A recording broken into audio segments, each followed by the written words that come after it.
வணக்க நண்பர்களே, ஸ்வீட் பொட்டேட்டோவில் எப்படி சிம்பிளாக கேக் பண்ணலாங்கிறது பார்க்கலாம் வாங்க. ஸ்வீட் பொட்டேட்டோ நல்லா வேக வச்சு எடுத்து தோல் உரித்து எடுத்துக்கோங்க.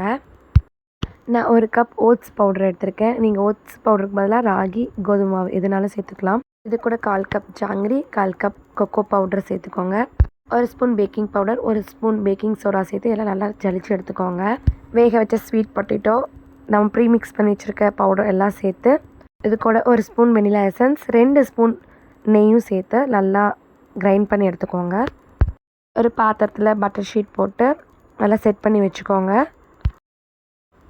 இது கூட டார்க் சாக்லேட் வச்சுருக்கேன், நீங்கள் நட்ஸ் யூஸ் பண்ணிக்கலாம். கடாயை 10 மினிட்ஸ் ப்ரீ ஹீட் பண்ணி வச்சுக்கோங்க.